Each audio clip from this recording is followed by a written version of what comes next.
Hello, can you hear me? Just wait for a couple of messages, but I think it should be good. There's sound coming through my. Yeah, there you are. All right, we're good. We on.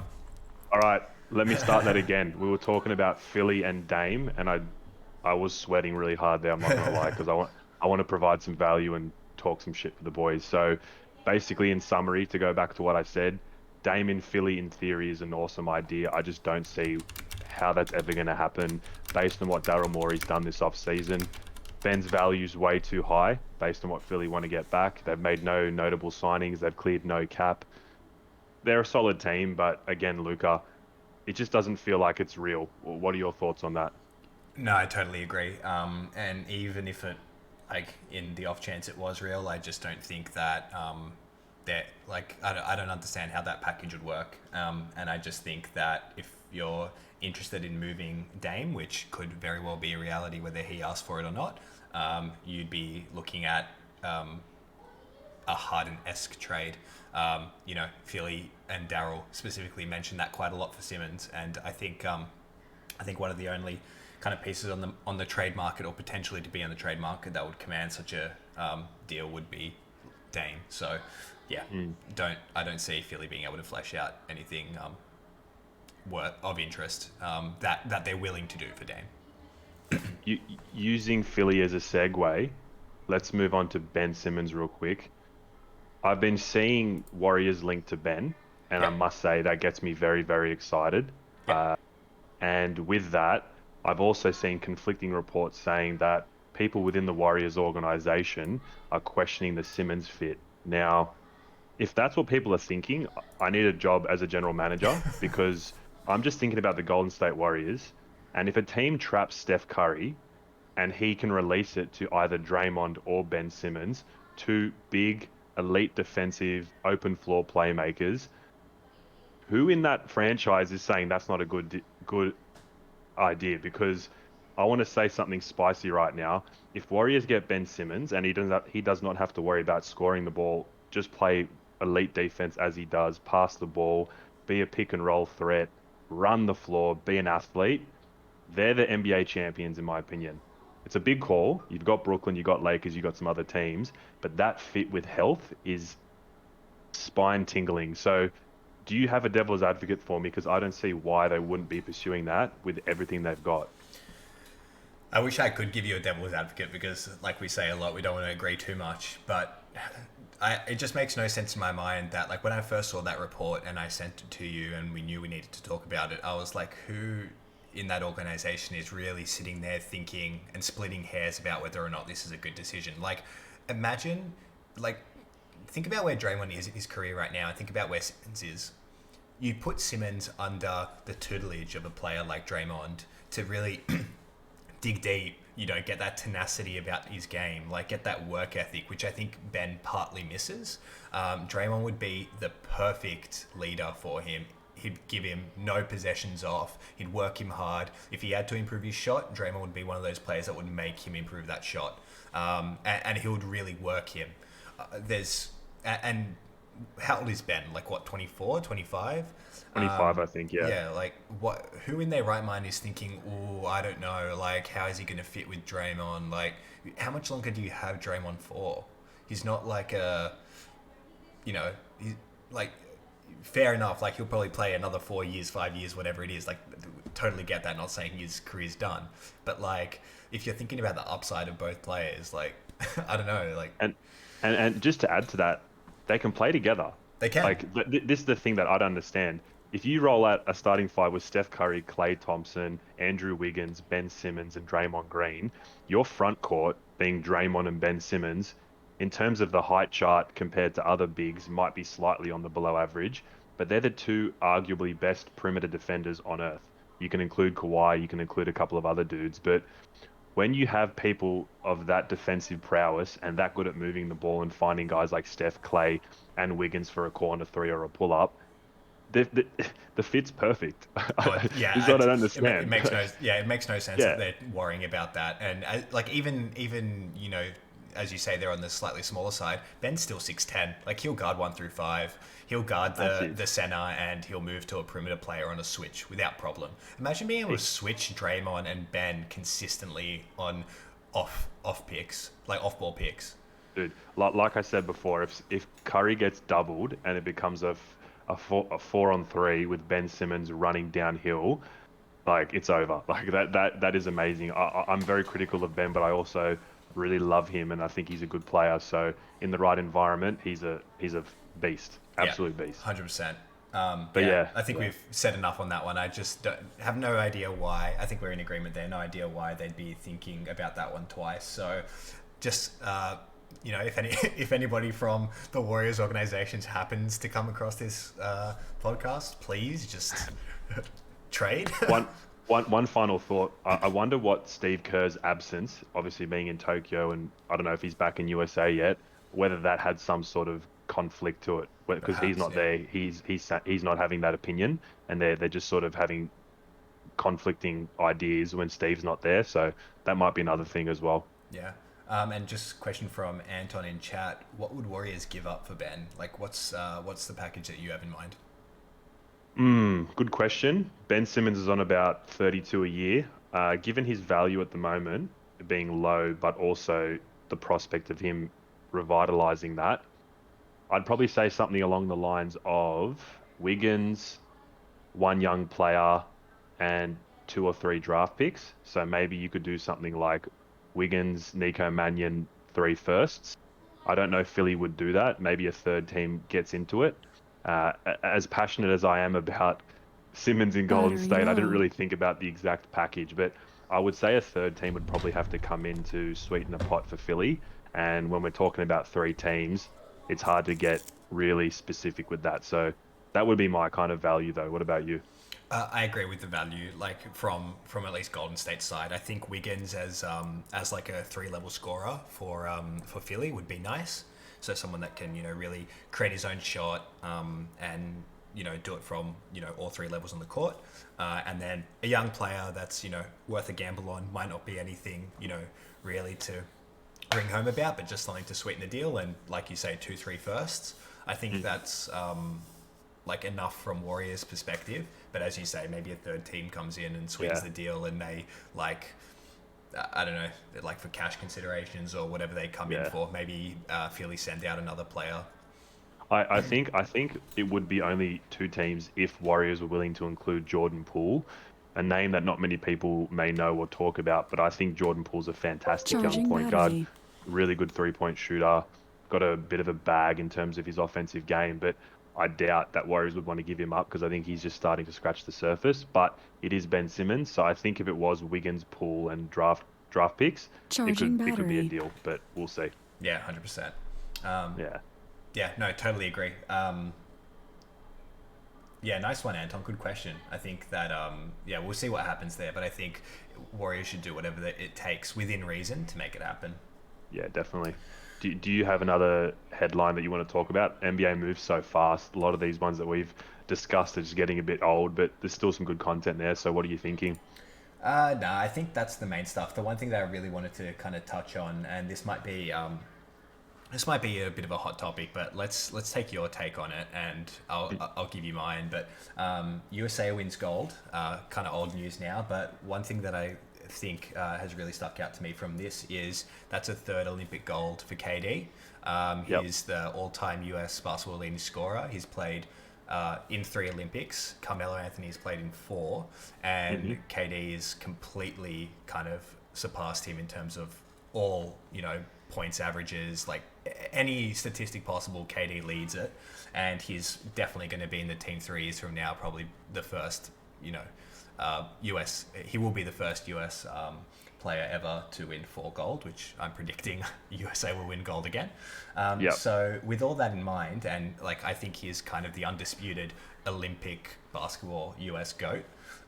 Where do you think that kind of places him all time now? Well, I got to go full circle here, because OKC KD and Seattle KD I always respected, but respectfully hated because of the LeBron like competition between him and LeBron. And then obviously when they went head to head in the finals in 2012 and KD was cracked off his head, but LeBron still got that title, I was quite settled with that. And then I started to appreciate him more. And then we all know what happened with Golden State.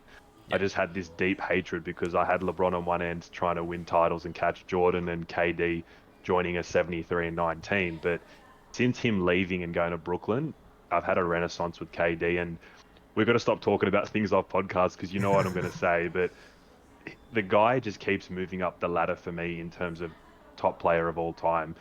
Pre this season, I had him 10 to 15 all time, which would have been considered pretty high for someone who hasn't finished his career coming off an Achilles tear. But this year, he was just, I can't believe he was better than what he was pre-Achilles. He's literally setting the world Yeah. on fire, and he's the number one case study or number one gold example of you can come back from a major injury like that. Um, but yeah, to get back to your answer, to your question, beg your pardon. I don't know how much you weigh Olympic success, but I think it's just adding icing to the cake that already is KD. Most gold medals, most points of all time, as you say. Paris is definitely on the cards for him because he's only 31 or 32, and the way he plays the game is low impact. Um, the things that he did in the Olympics, I watched Dante Exum play world-class defense on Kevin Durant, and he was just scoring at will. I'm going to say something crazy. I don't care. You can clip it. Haters comment in the comment section. I don't give a shit.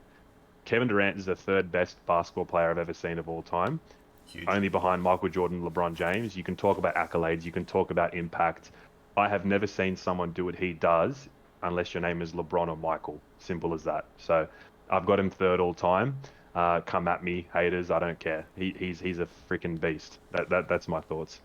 Yeah, and yeah, I really kind of love the kind of perspective on that because I'm with you. I completely agree. I think for me, his the thing that it comes back to me for is if right now me and you were to go up, somewhere and shout KD's the third best basketball player of all time, the kind of things that I'd expect to hear is snake, cupcake.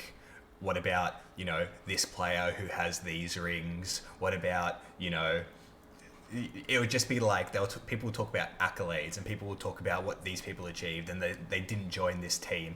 I swear, if KD hadn't won a ring in his career, like, name me more basketball players than Michael Jordan and LeBron James that are better basketball players than Kevin Durant. Like, Nah, look, you can't. And just quickly, I'll give a shout out to Kobe because he's right there. But Kevin Durant is a fucking symphony. The way he plays basketball is poetry in motion. But please continue. yeah, no, that's really my point. Like no matter what you like, the kind of responses that I expect from people that would disagree with this would just be around they'll tell me how his rings are fake or how it's this or how it's that. Like, I don't even care. Like, don't like take resumes off the list. Imagine like you had every single NBA player in history on paper, and you had to build a starting five, and you weren't looking at rings, you weren't looking at like team accolades, you were just trying to pick the five best basketball players of all time. Tell me you wouldn't put Kevin Durant on your team. No, Like, if I, you I, put somebody else over him, tell me who it is, and I'd I love to can't. listen to you. I can't. I can't. We're talking about a guy that's not 6'10", even though he's listed at 6'10". He's over 7 foot. The reason they don't tell us that is because I think the world would freak out seeing a fucking spider who can dribble the ball like that, attack the rim like Yeah. that, shoot threes at will. When he misses shots, as corny as it sounds, I'm like shocked. That's how accurate he is. Yeah. The way he can sort of stop on a dime, change direction, change speed. It's anyway. If I talk anymore, I'm gonna just sound like an absolute Kevin Durant homosexual if I don't already. So I'm gonna move on. And Yeah, yeah, no, third all time for me. huge. He's unbelievable. Let's clip that, put it on a Insta post, and see where we go with that. Definitely, bro. Cool. Definitely. I think that's all the massive stuff. The only other thing, if it's worth even just a little 2-minute segment, is we had a segment around what happens with Schroeder, what's his value in the current market, and Oh, that's been God. answered for us. Yeah. He goes to Celtics, and his current value is a 1-year, $5.9 million deal. Yeah. What are your thoughts on, like, outside of him losing $15 million a year? Yeah. in that contract. What are your thoughts on just the contract itself, and also what kind of Celtics get out of this? Yeah. Look, all trolling aside, I'm going to give you the analytical objective opinion. 5.9 mil is very, very, very decent for Schroeder. I would say if last year didn't happen, or even if it did, but if social media didn't exist, he'd probably be worth around 14 to 15 million dollars. What a lot of people forget is Schroeder had to go into COVID protocols 2 weeks before the playoffs started. The Lakers were floundering. They were struggling to make the playoffs. If it wasn't for a LeBron shot against Steph and an all-time Hollywood performance where he said he saw three rims, maybe the Lakers aren't even in the playoffs, Yeah. but that's a story for another day. But those things combined with him stinking up the joint against Phoenix in the first round and him playing for the polarizing team that is the Lakers and LeBron and everything that comes with it, his value just plummeted to below sea level. I don't know what happened. Well, I do know what happened. He had a donut in one game, but Yeah. he is a good player. How good is he remains to be seen. He can get you 20 to 30 when he's feeling good and consistently 16 to 18, even though he had a bad couple of weeks. So I think Celtics got a good starting point guard in Schroeder. I think Marcus Smart is the perfect foil for him in the backcourt. A guy that passes the ball more, plays elite defense, is a bit more tougher. And then you got Tatum, who we'll talk about Tatum later, and Jaylen Brown. So I think it's a really, really good deal for Boston. And my top four in the East prediction might be a little bit better now. Yeah, no, I don't have much more to add to that. I just wanted to get your kind of objective thoughts on it because, yeah, Yeah, we yeah, like to talk a lot about, how he fumbled the bag, which, rightfully so he did. But I actually think Celtics are getting a really good deal out of this and no, definitely definitely, helps your 4 seed prediction. for sure. All right. Kind of not the most elegant segue, but here we are. We want to talk about some awards predictions and title predictions. And I can't wait. I can't wait. me and Jake right now are going to compare everything from most valuable player to rookie of the year, and then we'll talk about our finals matchup, who the champion is, the finals MVP, and also a little thing around the biggest surprise as a team and the biggest disappointment as a team. So we'll dig into that as well. So Jake, why don't I get you to kick off and tell me who your MVP is going to be and why? I'm kind of expecting that we're going to have the same name here, but let's see where we land. Okay. Maybe, maybe not, because if you know me and you chose to follow my train of thought, you might have this. And even with the Kevin Durant gushing, you might think I'm going to say Kevin Durant, but I'm actually not, even though he was a hefty consideration. For the second year running, I'm going to go with my man, Luka legend, Luka Doncic. Staying true to my Dallas first seed prediction, I think Luka is going to take an astronomical leap in year four. Some people might think, how can he get better? But I think he can. I think he's going to carry the Mavs to an insane amount of wins and flirt with a 30-point triple-double. I think he's going to take the world by storm even more so than he has already and just rise to that top 5, 4, 3 best players in the league. And for those reasons, I'm taking Luka Doncic. I'm surprised. Well, I'm not actually. I lie because I also had Luca. Oh my Um, God. I can't, so I can, but I can't believe that. I thought you might have gone KD, but I yeah. did. I did in my notes have here that KD is an honourable mention. I think he's going to play significantly more games. I think he's going to really dial it up. And the other thing that is a big consideration for me here around KD, even though I don't have him as my MVP pick, is that he's going to the league for the first time ever. Like, I really think for the first time ever, where he's the undisputed number one player in the league. And I Yeah. think that stands for something. And I think where the reason why I went for Luca, and it could be kind of counterintuitive, but I did have Mavs at like I think it was the 6 or 7 seed in my predictions. I think they were a playing team. But at the same time, at their peak, I do see them being able to kind of fit nicely around the mid-table, like 3-4 in that playoff picture.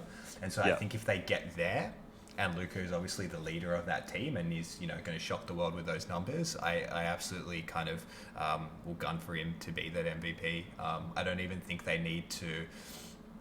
I don't think they need to kind of even get first seed like your prediction for him to snag that MVP, unless Brooklyn are like, a well above 60 plus win team. Like, not well Yeah. above, but if they're a 60 plus win team and KD puts like 29, 8 and 5 or something like that, then maybe we can have a slightly different discussion. But Yeah. yeah, kind of counterintuitive that I had Dallas Yeah. low, but I think they can get to the kind of middle of that table, and I think Luka will take out MVP honors if they do so. No, definitely. And quick comments from JC. He said thoughts on MVP. So Embiid. I JC, to answer your question directly, I think Embiid can put up the numbers to be MVP. I doubt Philly will have the wins based on who they have on their roster. And just go look at Embiid's facial expression when Drummond walked in the gym. That's how he's going to feel the entire year. So much respect to my big African man, but no MVP this year. Yeah, I think he had a really good shot at it last year, and based on the numbers. But yeah, as you say, I think that team is kind of taking a backward step. So we'll Yep. see. But Luca, moving on to the next one. Again, I'm really scared because fuck, I know that Are we what going you're to gonna agree say. again? But who's your defensive player of the year? If you say this, I'm gonna be annoyed. But go. My defensive player of the year is Ben Simmons. Okay. No, that's good. That's good. Go on. The reason why I say Ben Simmons is one, I don't think that the league is going to go with Gobert again. Like, they very much agree. could, but I just don't think they will.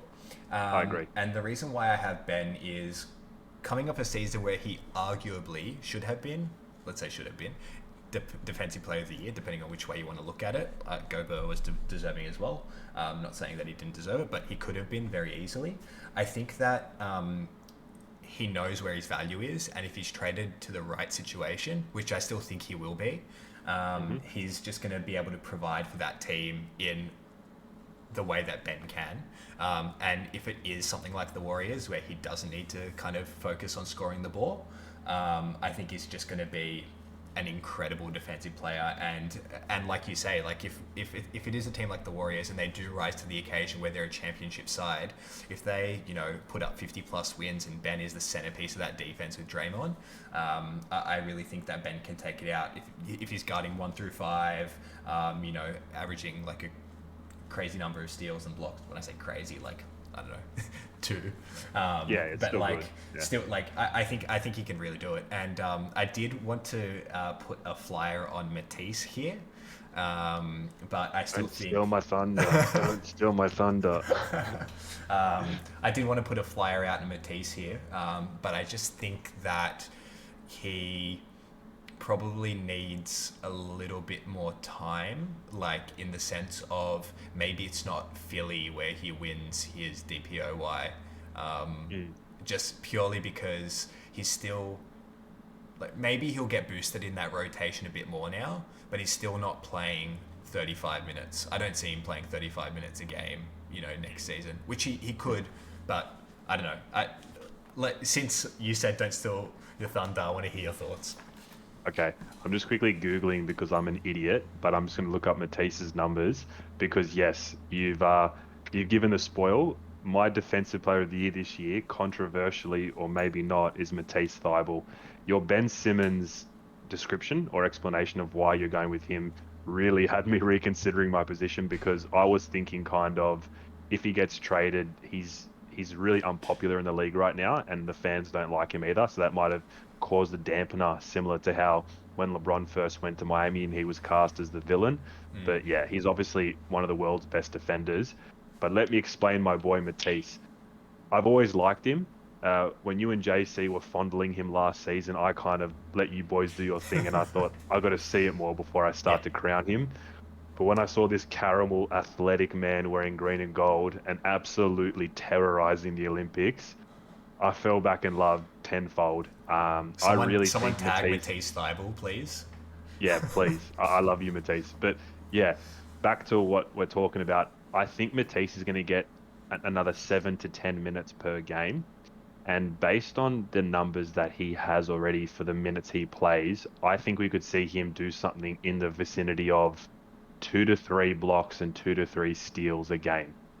So we're talking about a guy who could get a combined 5 or 6 blocks / steals per game, not to mention his one-on-one prowess on the perimeter. So your comment about him, maybe not being ready or not with Philly is well taken. but I can see Matisse just being an absolute dog. Playing another 7 to 10 minutes, as I say, putting on another 4 or 5 kilos of lean muscle mass. And yeah, when we talk about the best defenders in the world, I mentioned Draymond and Ben. Matisse is right there, and he's got the stuff that you can't teach. He just knows where to be, when to turn his head, where to put his arm. He's defense 101. He's the most entertaining player not scoring the ball that I like watching at the moment. So Matisse Thybulle. 100% agree, and I really wanted to put a flyer out there, and I thought maybe we might cross over on that one, so I decided to go with a slightly hotter take perhaps with Ben and the situation that he's in, but I love Tease, and Yes. I'm ready to see him kind of take it out, because if he does, I'm not going to be upset at all. In his sophomore year, he was second team all defense. Even if he doesn't win defensive player of the year, I think in his third year is going to be first team all defense, and he'll probably be first team all defense for the rest of his career. Definitely. You mentioned spice, so moving on to most improved player. This is the Oh, God. spiciest selection Let me hear what I've you have to made say. in the entire thing. Okay, hear me out. I've done a bit of research on year 3 players and success to teams. Typically, if a team drafts a player and they pop off in their third year, that team usually is a perennial playoff lock or a contender, because the top 10 to 15 picks usually pop off within a year or two, but that middle of the pack, late first, early second round, it takes them a couple of years, and then they come onto the scene in year 3 or year 4, and you go, where did this come from? So with my most improved, I'm going with Taylon Horton Tucker from the Los Angeles Okay, Lakers. okay. I really, really liked him coming out of college. The big concern was the shot and the body. When I say body, he's got great physical attributes, length, sturdiness, athleticism, but he was a bit overweight and a bit non-NBA ready. But what I saw from him in snippets last year in the off season and the preseason games, and even some regular season minutes, as clunky and as fresh as he looked, I think this season he's going to come out like a cannonball. He can go rim to rim. He can play point guard. He's got somewhat of a jump shot. He's confident. He can attack. He's just a really good player to play alongside guys like LeBron, AD, and Westbrook. So I could easily see him either starting at the 2 guard, or maybe coming off the bench if Lakers need a bit more shooting, and giving you 14 to 16 points a game. So if he's giving you 14 to 16 points a game with a couple of rebounds and a couple of assists, that's in line with what most improved players do. So yeah, my selection is Taylor Horton Tucker, and it also helps that Lakers will probably go deep in the playoffs should they be healthy. Yeah, that's a really good take, and THT is someone that I was considering, but ultimately not who I went with for my most improved player. So I'm glad we're If you went with different on this. THT, I would have turned off the stream and just walked away. You might let's see what you think of mine. I went with Miles Go. Bridges. Oh, interesting. Okay, go on. I think Charlotte are a team that are finally going to potentially nudge their way into the playoffs, and Miles Yep. Bridges is going to be a really key part of that. Mm-hmm. His form at the back end of last season was superb, and he was doing, some of the stuff that I was seeing coming through the highlights was, shit I've never seen before in terms of what he was doing, like athletically. And so I think with the core that they're building, he's going to have a great opportunity to be their primary wing scorer. And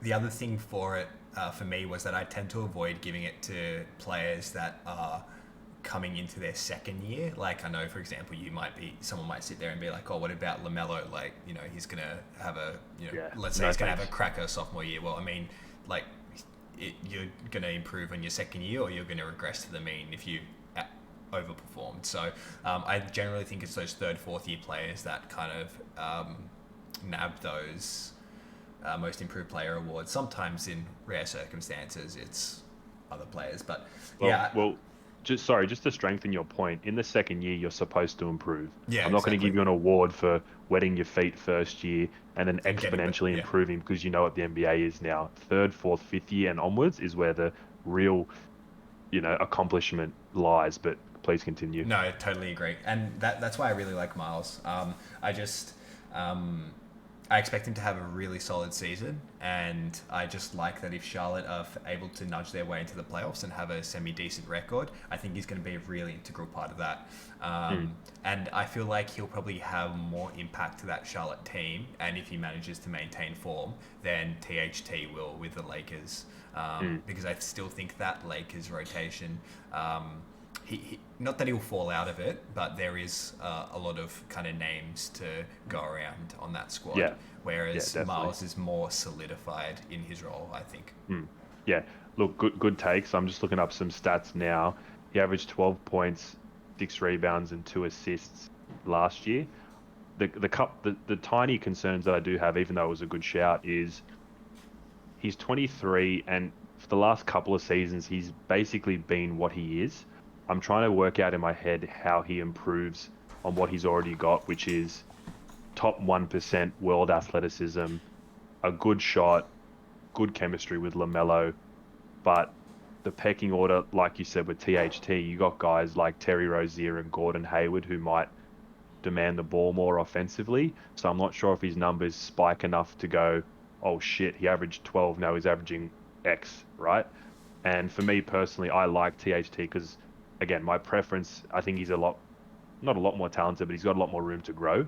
And he's had 2 years already. But again, I can't discount your selection. Miles is I someone that see. I forgot about. Yeah. Yeah, I just see Gordon Hayward probably going down the injury path again. Like Yeah, that guy fair. just can't remain healthy, Yeah. and I think they're going to turn to using that kind of young core as much as possible. And it Mm. could be recency bias, but I really liked his form at the back end of the year.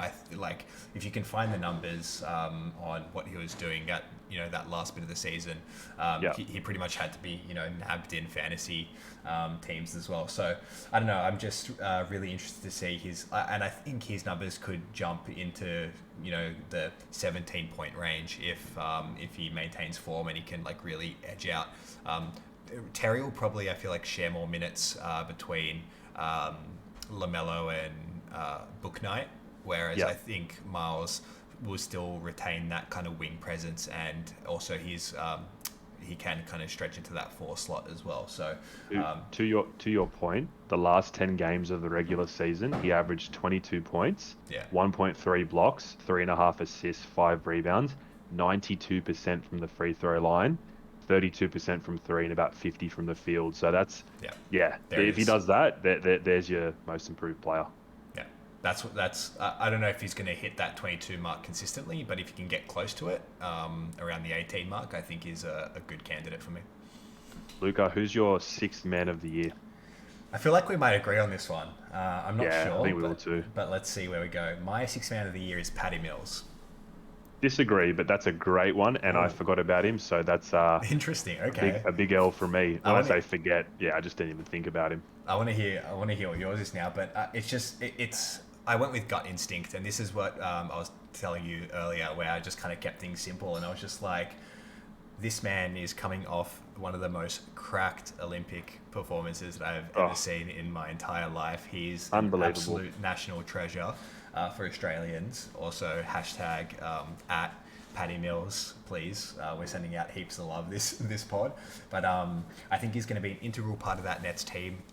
One, being and playing alongside the starters, but also being an integral part of that second unit. And I think his numbers are going to look good. He's going to be absolute dynamite with the Brooklyn Stars on, just sipping around, hitting threes, making plays, playing defense. I just think his value as the sixth man is, and I'm pretty confident he'll come off the bench as the first player off the bench. Yeah. So yeah, I don't know. I just, with the kind of win behind him and what I know that Paddy can do, I just think he's primed for a spectacular season with those guys. Yeah, no, definitely. And I mean, devil's advocate for a second, he might get a little bit lost in the superstardom that is the Brooklyn Nets. You got so many mouths to feed: KD, Harden, Kyrie, Joe Harris gets his shots, and the list goes on. But as a player, if Paddy is asked to be Olympic Paddy, you will look like a genius. Otherwise, if he's the 10 plus year NBA veteran Paddy, what you see is what you get. We know what's coming with him, so which is maybe why in my head I didn't think about him. The guy that I've got is one of your boys, so I thought you might have crossed over with me. And it's one of our sweet and sours from last week. It was the McDonald's sweet and sour, but Kobe White. I Oh, very feel nice. like Okay. I feel like he's been relegated due to having a plethora of guards and a lot of stuff to work out there for Billy Donovan. So I could see Kobe with a bit of health, averaging 16 to 20 points a game, hitting 3 or 4 threes a game, and becoming a bit of a Chicago legend there, like one of those fan favorites. So I've written in my notes, excellent perimeter scorer, may find himself coming off the bench, which I've mentioned, and yeah, averaging in that 16 to 20 range. So not much else needs to be said. A great young guard who can light it up. So that's my sixth man of the year. Boys, don't take fantasy information from this stream, please. Don't tell them that. Don't tell them that. But look, I like the Kobe White take. The only kind of concern that I have, and it's not a similar concern to kind of what you had around Paddy, but the same reason why, similar reason as to why I didn't think of him, and it's purely because I just think that backcourt rotation is so deep, and Yeah. I really don't know if he's going to get the light of day to score that much. Not because the other guys are like super talented and there's so much stardom there that he's going to drown out. It's not like we're talking about KD, Harden, and Kyrie. But in saying that, I do think that he's like sharing time with Caruso, Lonzo, DeRozan, like behind those three guys, he could find himself like on slightly limited minutes. I don't know. We'll have to see. The minutes argument is the best argument. I think he'll have opportunities to score if he's played. I could look like a fool if he's playing 10 minutes a game, but if he gets 20 to 25 minutes, Yeah. that's his sweet spot to get that little six man of the year title, because they do love scorers. Lou Will, Jamal Crawford. That was my thinking anyway. He's in that mold. Speaking of, just while we're on the topic of sixth man of the year, do you think that, irrespective of our kind of decisions that we just went with there, do you think Jordan Clarkson can go back to back? Jordan Clarkson, Utah. Another person I didn't think about because Utah is so damn good and it gets boring. But yeah, absolutely. Jordan Clarkson last year, well, let's bring it back 2 years when he signed that extension. I think it was like 4 years, 64 or something like that, which sounds so reasonable and almost underpaid now. But at the time, Jordan Clarkson was in a place where people were saying, why the hell did Utah pay him that money? And the reason they paid him that money is because they had no bench. But since then, he's become an 18 to 22 point microwave. He performed in the playoffs. He's got good size for a scoring guard in that 6'5", 6'6" range, and he's versatile. So in short, yeah, definitely he could easily go back to back. And with this kind of award, it's the kind of one there that they don't mind being repetitive. Like Lou Will got it so many times. Jamal Crawford, as I said, yeah, 100%. And Anton's just written Derrick Rose, another great shout, but we won't go too deep into that. But yeah, Anton, I like that take. That's a good one. Yeah, I like D Rose for the Knicks as well. Kind of depends on Knicks' success, I think, there, and how much ultimately Derek plays. Cool. Yeah, definitely. All right. Who's your? Is it my turn or your turn? I think I started with Paddy. So yeah, Yes. give So me your coach of the year. you're gonna love this. I'll keep it short and sweet. Steve Nash. Very self-explanatory. I think Nets will win the East, as we've discussed. I think they'll flirt with 60 wins. I think the fact that Nash has the responsibility of handling three eccentric superstars, not so much KD, but Kyrie and Harden are a bit of a handful. Yeah, I think he'll get the second year coach honors as the coach of the year. I have an honorable mention of Monty Williams, but I think his steam is starting to fade a little bit. Doesn't mean he's less of a better coach, but I think Phoenix will finish a bit lower in the standings, and Nets are going to light the league on fire. So Steve Nash is my coach of the year. And we 100% agree on that one. I also went Beautiful. with Steve Nash, and it just Yep. makes most sense to me. Like, I think I read a couple of notes here. Like, if let's say your prediction rings true and the Mavs come first, Jason Kidd could very well take those honors as an honorable mention. I also Yep. mentioned, like, if Denver come out with a really strong performance, someone like Michael Malone as well. But ultimately, I completely agree with what you said. Like, Nets are just that. They're that good, and they are going to flirt with 60 wins. And so if they're anywhere in a reasonable amount of wins around 60, I think Steve Nash takes it out. Yeah, definitely. And we've seen it before with Steve Kerr. Like, we know it's mostly the players here. Like, we're not saying that Nash is what's making or breaking that team. But, there's a level of skill and finesse to being able to manage those kind of players. Yeah. And so yeah, it's not case closed for me, but Coach of the Year is so closely tied to team success, and I just see the Nets being that good. No, definitely. And just to quickly answer Anton's question, Nate McMillan, Atlanta Hawks. Anton, Nate's a good shout, but unfortunately, Coach of the Year sometimes is narrative based as well. And who's the flavor of the day? I feel like Nate's been around for so long, Atlanta would have to do something ludicrous like come second or third for him to get real steam. I really like Nate McMillan, but as I said, he's been at Portland, he's been at Indiana, he's been at a few other stops. I don't think he has the narrative or the recency popularity to get that award, but nevertheless, a very, very good NBA coach. Yeah, cool. Yeah.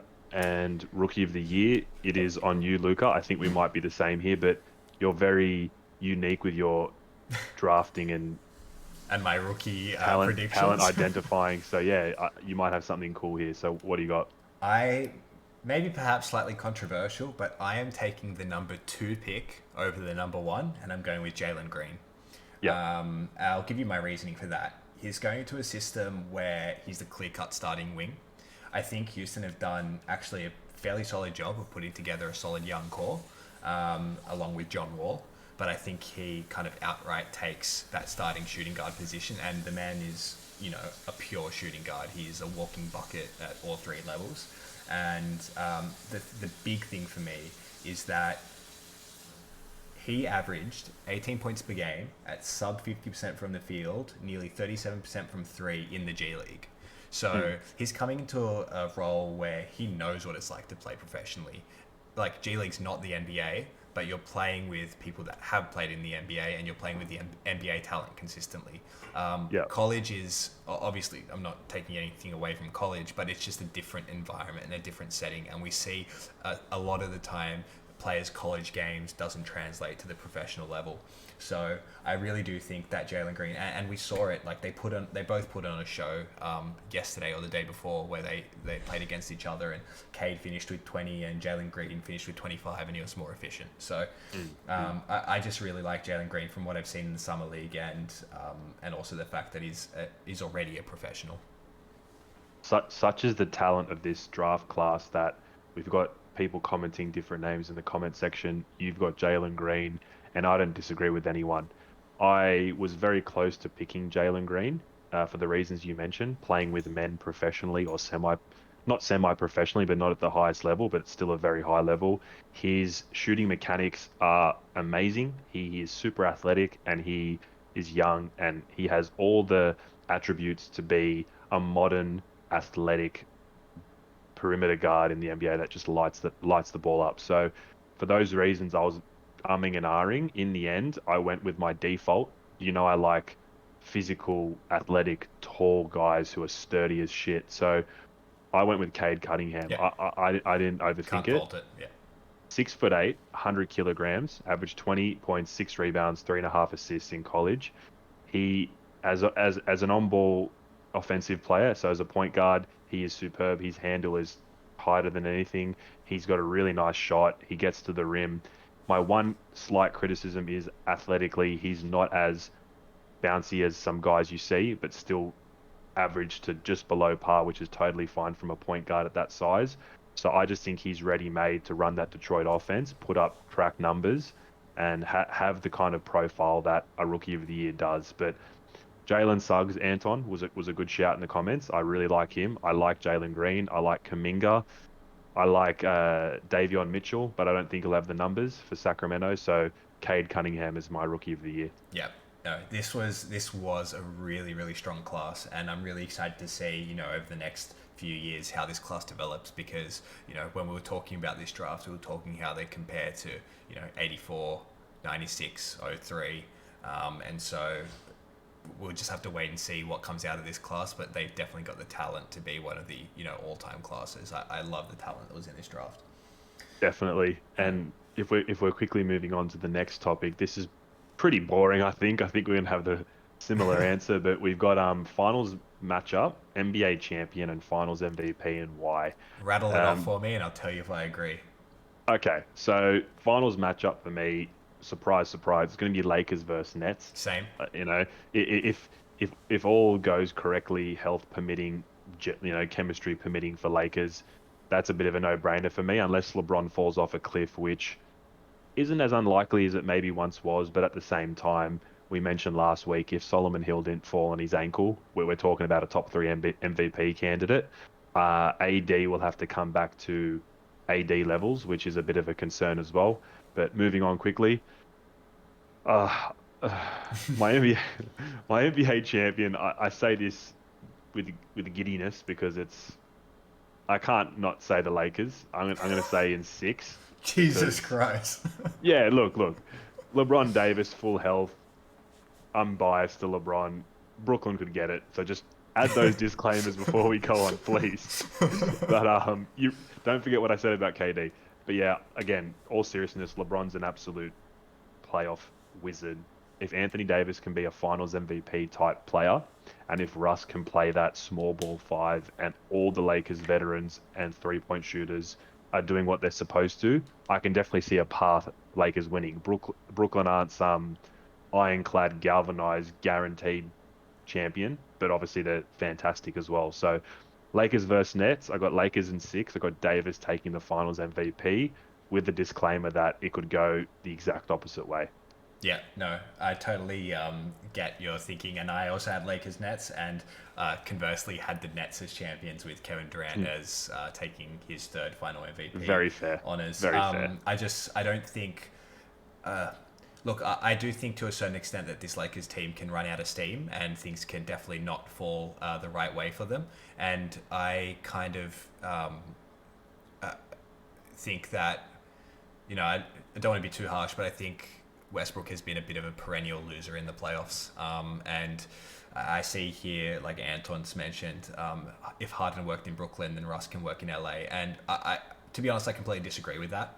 Harden was ready to be a player that didn't need to score 40 points a game. He wanted to go to a system where he could play good basketball. He only did what he did at Houston because that's what they demanded of him, and he wanted to go play good basketball, score less, distribute the ball, and it's obvious with the 10 to 11 assists that he has. To me, I can't see Westbrook changing as a player. Like, he was fantastic for the Wizards, and I commended him for that kind of second half of the season. I thought he was great, but there's just something about when they get to the playoffs, his shot's not reliable. He does a lot of dumb stuff. Like, I don't know. Like, I can just see it all kind of falling apart at the seams when the going gets a little tough in the finals. I just think as a unit, Brooklyn, and the other thing is Brooklyn have, they're doing a second year at this, and they retained all their important core. Lakers are a brand new team. I just don't think that they're going to have the chemistry to work this one out against the Nets. What's interesting, if we do a quick exercise, Brooklyn Big Three versus Lakers Big Three, assuming health, you go KD and LeBron, right? KD as a diverse offensive superstar has LeBron's number, but LeBron in the playoffs, we know what he's about. Yeah. So I'd call him a break even, just the impact he brings in all facets of the game. You look at then Harden and AD, I would say, again, this is just for an exercise, there's other factors involved, but I would say AD's a better player than Harden in the playoffs, if healthy. And then you got Kyrie and Russ, and I think Kyrie substantially passes Russ. So it's an interesting thought piece. We're not including the rotation players and the role players. I think Brooklyn have bigger names and younger bodies, but Lakers have a nice little slew of depth of three-point shooting. I say all this to say this point. To Anton's comment, I don't necessarily agree with it on face value, but all the things that Westbrook has done since joining LA have been positive. Him and LeBron and Davis seem to be really good mates. I don't know how much of that you weigh into this equation. I think Vogel's a really good coach for the Lakers, hence why he got an extension. He brings a defensive identity, and Lakers consistently are up there with the best teams in the league defensively.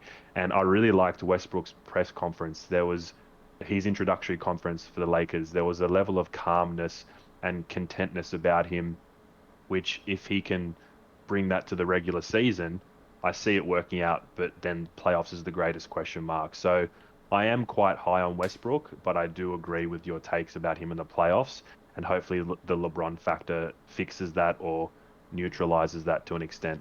Yeah, no, good shout. I think it's an interesting one. And yeah, let's see who comes out on the right side of that one. But For sure. I definitely am feeling a Lakers Nets matchup here. Yeah. Moving on, just a couple of extra bonus questions. Who's your biggest surprise team in a good way, and why, if You, you have one? yeah, you might kind of expect this from me, I guess, because I've kind of spoken about this team a little bit. But the Sacramento Kings, Yep. they're Oh, my that's a good one. they're my Yeah. biggest surprise because they've consistently counted they have been consistently counted out season on season, and for good reason. They've been bad, but they finally put together a really strong young roster with a decent paint presence, and like I think a really strong deep backcourt.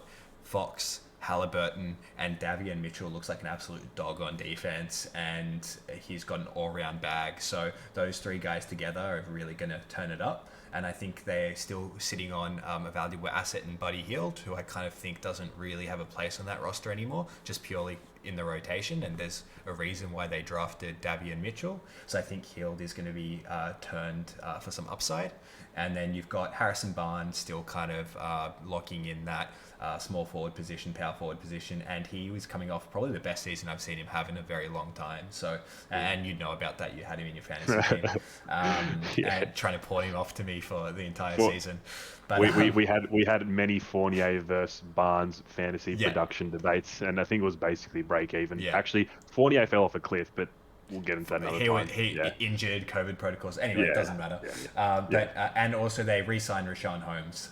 So Yeah. he's not the best defensive big. He can rack up the blocks, but I think he's very solid defensively. He's unoffensive and he works hard. So I think they've got a nice little squad, and they should put on a little bit of a surprise for their fans. I think they should nestle into a playing spot. Yeah. Look, that's a great take. And the only reason I didn't even think about them is because they are building something. And I think there's an expectation this year to be decent. So when we say surprise, it will be a pleasant surprise, but I would also be clapping the Sacramento Kings home knowing that they're capable of this. So I went a bit more sort of maybe people aren't even thinking about this. It will be a shock if they do something good.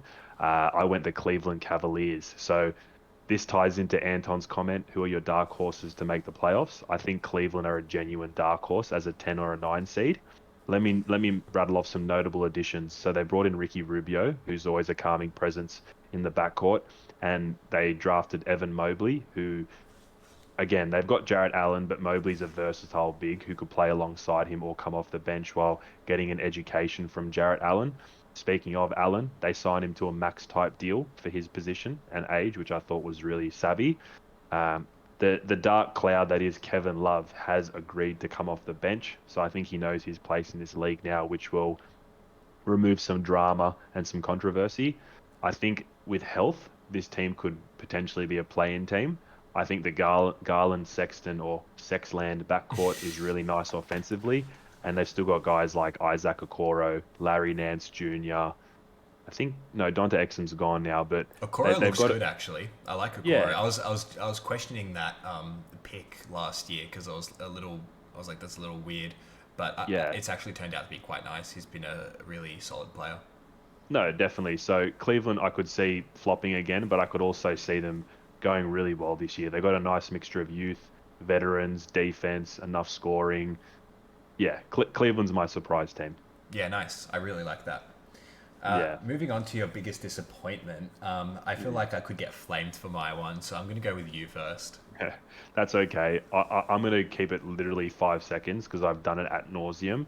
Philly, relative to expectations, is my biggest disappointment for the amount of teams vying for a championship or a deep playoff run. What they've done or lack thereof so far has been really irksome to me. Getting Drummond and George Niang and re-signing players isn't going to cut it.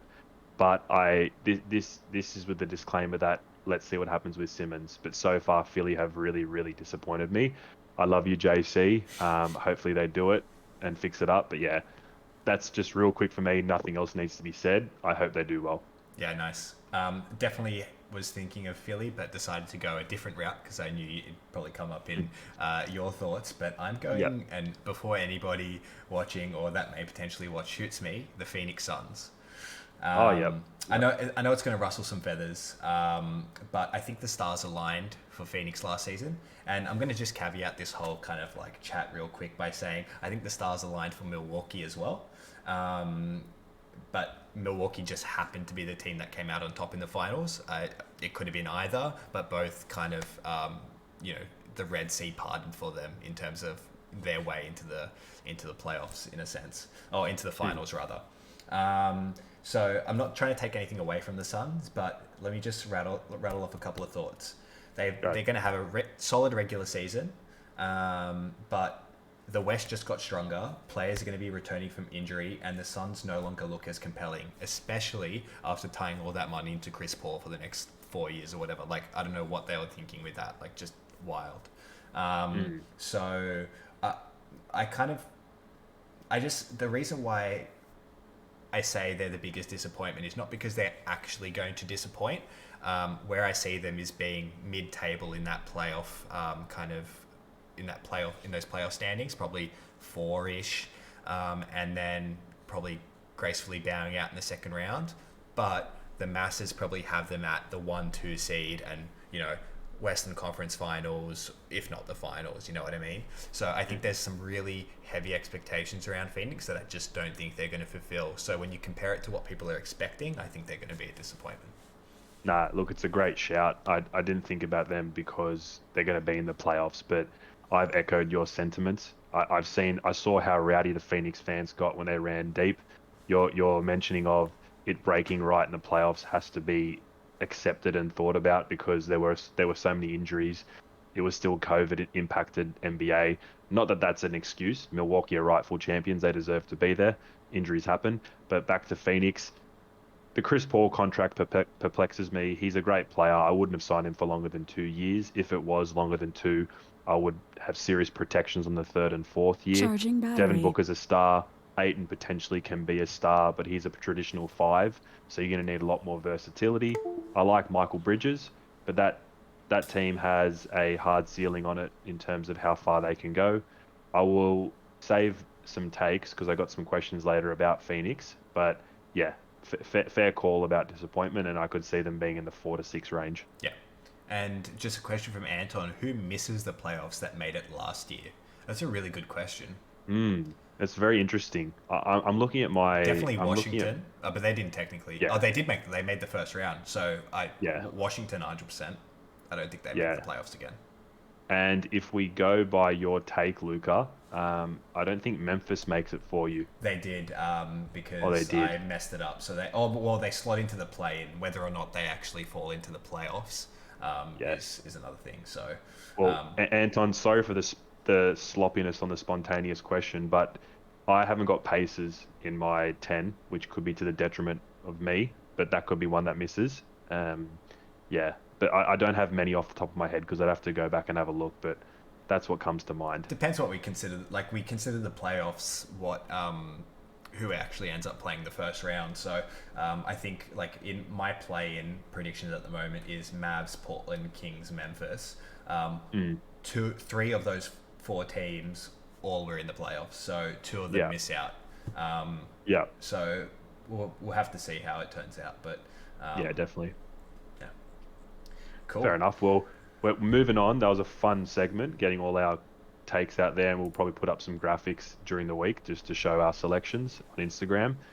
We got a new segment called Community Talk. I hate using the word fan because we don't have fans, we have friends and people that follow us and are interested in our content. So it's Community Talk. Yeah. Everyone's equal here and nothing else needs to be said about that. So the first question off the bat is a bit of international love from Alexi from Greece. And he's fittingly said, your opinion about European and American basketball.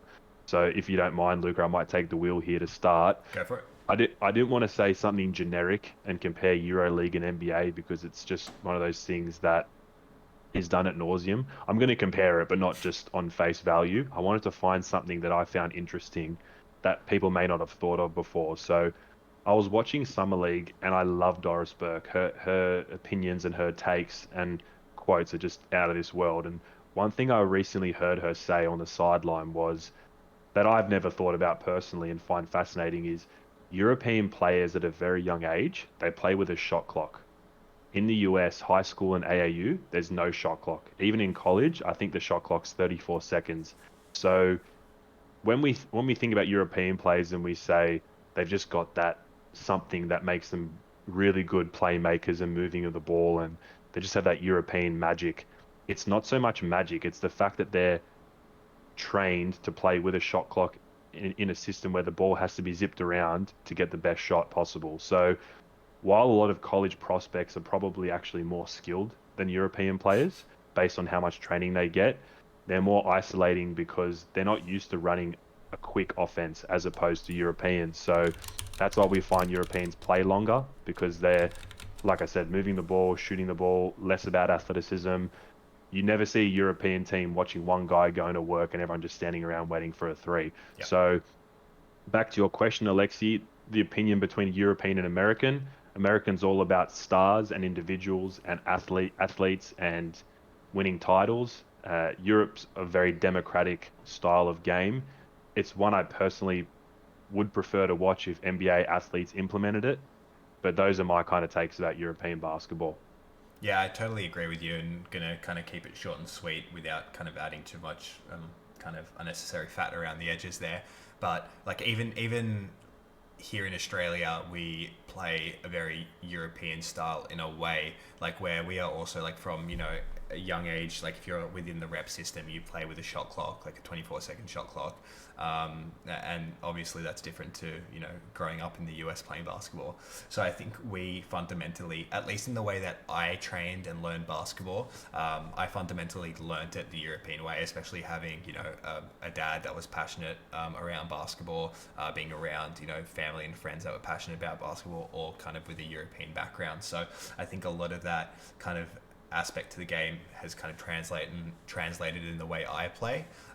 It's a lot of pass first, democratic, as you say, and the one big thing I like and the big difference is that while there are stars that you can find in the EuroLeague and around Europe, like Milos Teodosic, for example, is like been a perennial kind of EuroLeague all-star, one of the best EuroLeague players every year, and he just shines in that game, and it's because they just play it in a way where it's never about you as a player, it's how you fit within that system.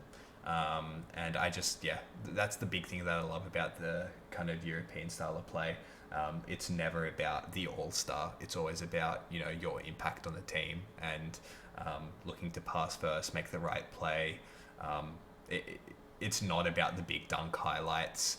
The rules aren't adapted to a way, and Damian Lillard kind of touched on it perfectly when they were interviewing him post the Olympics, and he mentioned things like no defensive 3-second rule in the Olympics. There's a lot of kind of systems in place to make scoring easier in the NBA to kind of get those highlight moments.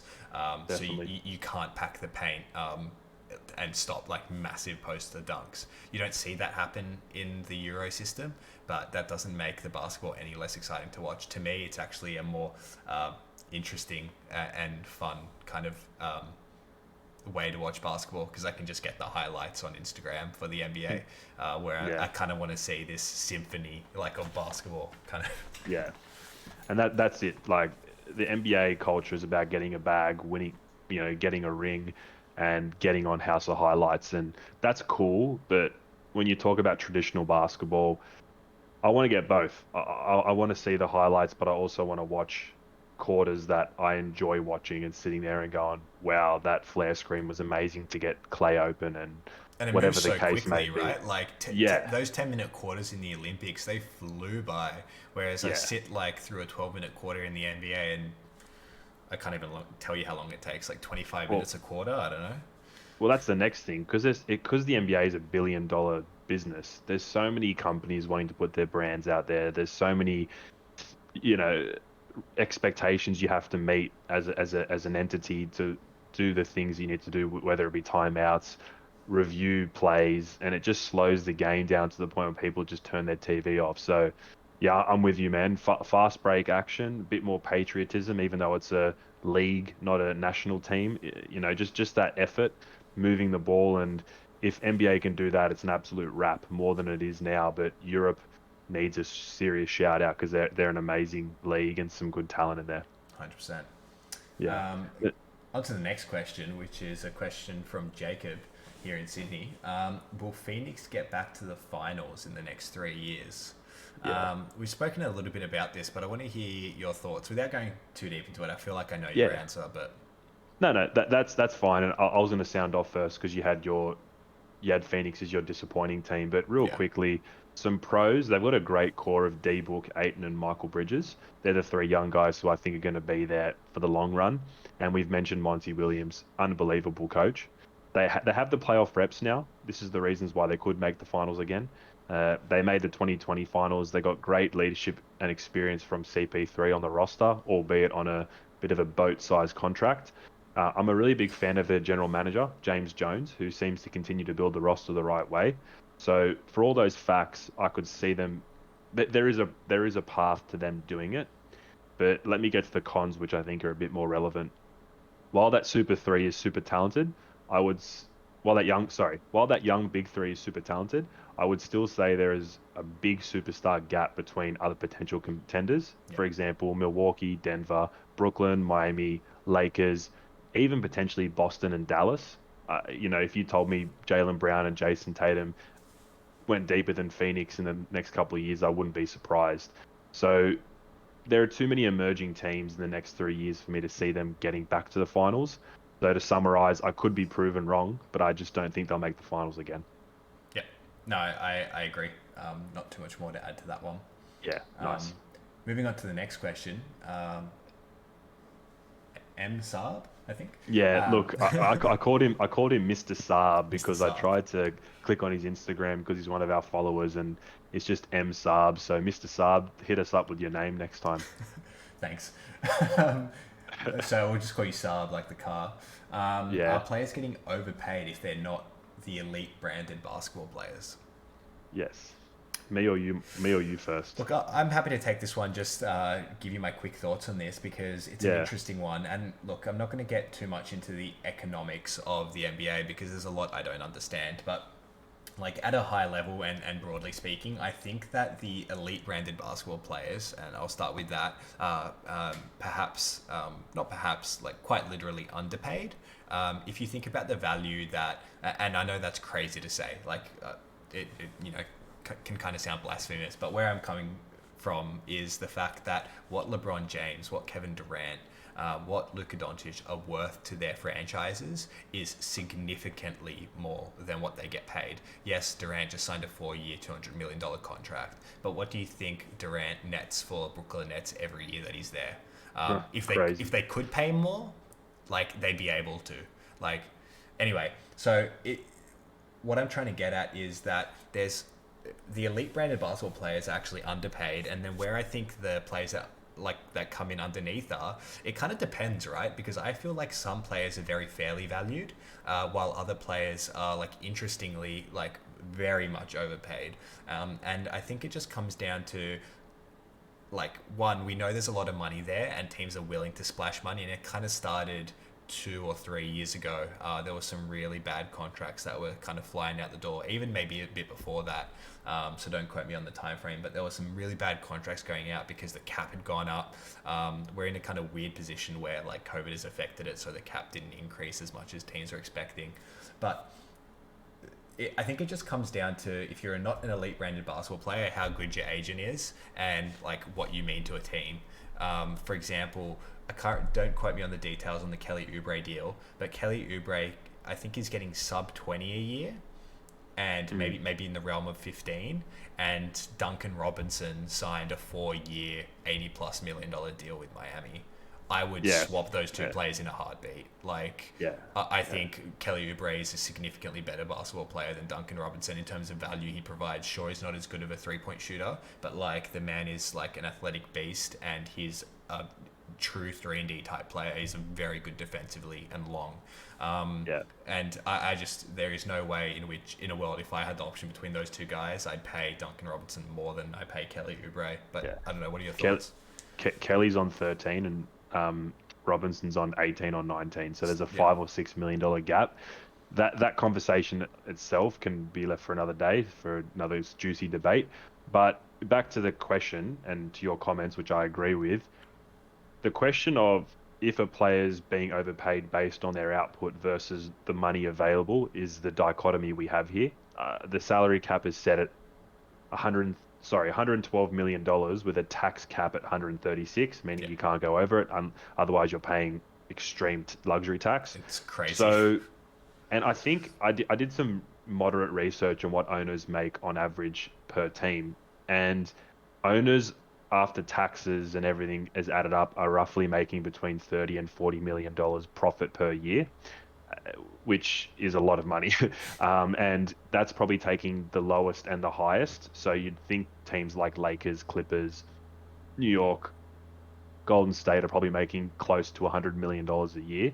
So on that fact alone, I agree. Some players are actually underpaid. Guys like Steph Curry, LeBron, Kevin Durant, Luka Doncic, who are probably attributing $250 million with a B, $1 billion to the local economy, whether it be jobs, merchandise sales, whatever the case may be. So as a whole, Mr. Saab from Sydney, I would say that players are actually slightly underpaid, but it's probably about right, all things considered, given the cap and how much profit owners make per year. So I think it's a perfect system.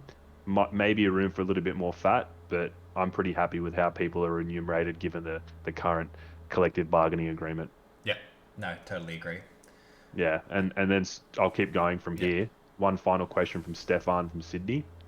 You can tell Stefan watches and knows basketball with a very analytical question about Australian basketball. So he's basically said thoughts on on where the NBL will be in 5 years, and opinion on how the introduction of NBL one in New South Wales will promote and develop more athletes in Australia. So, did you have any preliminary takes, Luca, while I sort of get up what I've got as well? yeah. So, I mean, my thoughts on this question, and I think it's a really, really great question, and I think I'll leave parts of it to you. But what I really want to touch on, which this kind of question alludes to, is the grassroots element of Australian basketball. And so, previously, for those of you that aren't familiar with Australian basketball and the kind of environment that we've been in over the last at least 10 years that I've been involved in, representative basketball in Sydney. There are representative teams around the country, and they feed into, at the highest level, something called, it's called something else in every kind of state, but broadly speaking, you have a team that competes in its own league. So in New South Wales, that's called ABA. I think in Victoria, it's called CBL. These were all leagues that were the highest level of representative play in your state. But they weren't affiliated with the NBL whatsoever. They were kind of their own leagues, and they were kind of contained within states. And so what you kind of, as a player growing up in Australia, you're thinking about, where are my opportunities? Where am I going? Like, if I continue to play basketball, where can I realistically land?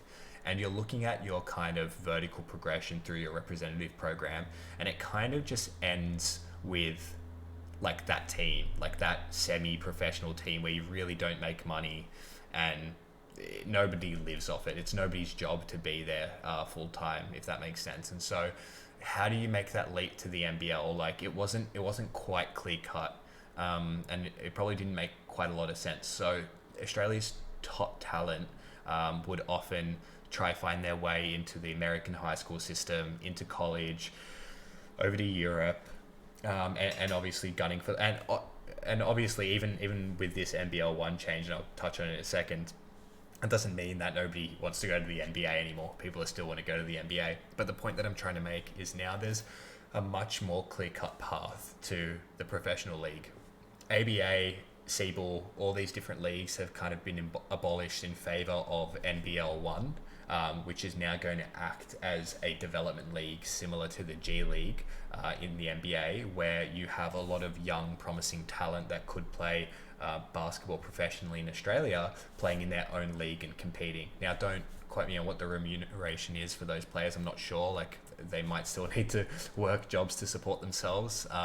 As same case in the G League, not every player is, given the same amount of money as, top G League prospects. But what I'm trying to say is, now there's a clear path to, if you want to play professionally in Australia, that there's a way that you can see yourself going forward into the NBL. And why I think that's important is because if you promote this path of grassroots basketball in Australia all the way through to performances in the NBL 1 league into maybe a year in the NBL, we've seen top talent come from America and want to play in the NBL. We've seen it with RJ Hampton, with LaMelo Ball. We've seen Jayshawn Tate. They all came out of college, not college, sorry, high school rather, and some did go to college, like Jayshawn Tate, for example. He played all 4 years at Ohio State and then came and played in the NBL. And one good year in the NBL led him to a first round draft selection. Actually, no, Jason Tate wasn't selected in the draft. He was just signed. But the point remains, like, as a high school player, you can play professionally in Australia. So I think what it's going to mean, to kind of end my little spiel here, if you're in Australia, you can play up towards the NBL. And a good season in the NBL, a good season in NBL 1 where you can get picked up by legitimate prospects without having to go through the hoops of trying to get a scholarship in America, trying to kind of find your way through that system if you're not American. You've got a clear path now, and I think with scouts looking at it, it's going to, because NBA scouts are looking to Australia now, it's going to create a platform for Australian talent to move overseas. Couple of points to reinforce your comments about NBL 1. Luca and I played basketball at representative level growing up. We still play a high level of basketball today relative to the average person. We play Division 1 men's leagues on a couple of nights a week, or we did before lockdown. I'll speak for myself because Luca can explain him at another time or now or whatever. But growing up, if I had something like NBL 1, I'm not going to project where I could have been, but I confidently can say I probably would have maybe cracked the roster.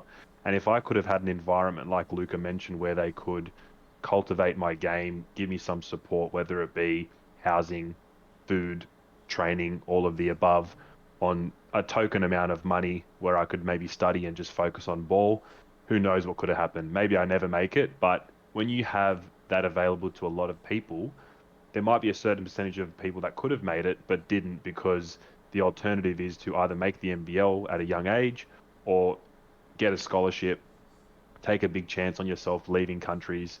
You might not like it, you might get homesick, etc. So it just opens up that window to not just the top 1% or top 0.01% of Australia.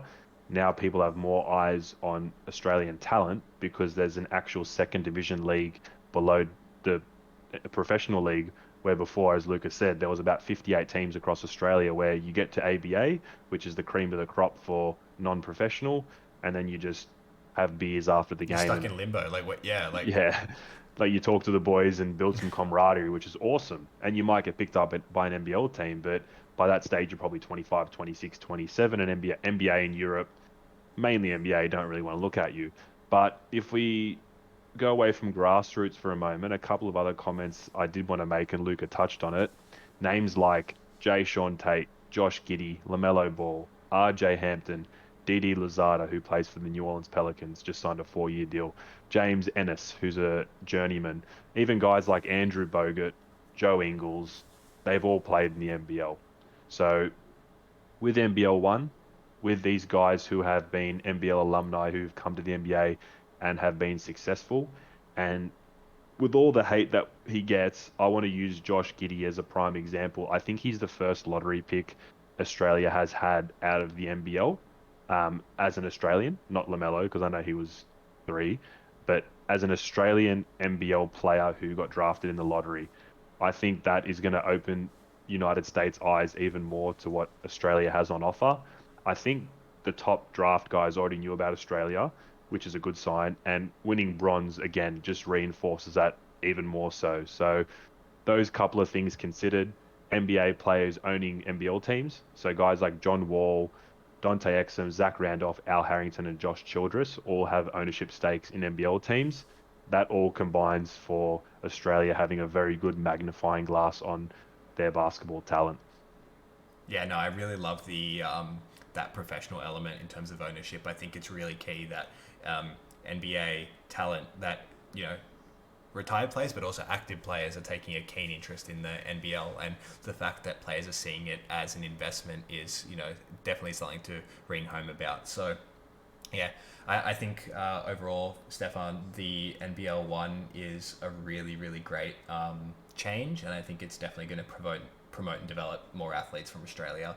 Even if we don't send them overseas to the NBA in Europe, I think it's just going to create for a much healthier league here, because players are going to know how to get there, as opposed to, oh, I'm kind of at the youth league ABA level. Like, where do I go from here? Do I just, yeah, play, work, and yeah, drink beers? Definitely. But Luca, I think that might be a wrap. Before we go, I just want to do a shameless plug alert on the socials because we've Yeah, got some stuff coming up. We got some stuff live now. So Instagram, the Fourth Quarter Pod, YouTube, the Fourth Quarter Pod. If you could subscribe, we'd be very grateful. Just check out some videos. We're also on TikTok, and it's a slightly different handle. It's the Fourth Quarter underscore. So if you guys could check that out, help us build our following. It helps us provide good content like this, hopefully on a consistent basis. But yeah, we really appreciate the involvement from the guys in the comments and the viewers, and we'll get this up on YouTube ASAP. We're also trying to get Spotify and Apple Podcasts going. So stay with us. We're going to sharpen it each week until we get to a really nice product, and let's keep doing this. thanks, Jake. Love the plug there. Thanks, Anton, JC, everybody for hanging around, chatting with us, and we'll definitely get some segments from you boys in the coming pods. So Definitely. keep an eye out for that. All right, guys. Have a great night. Chat to you next week. See you later. See you later.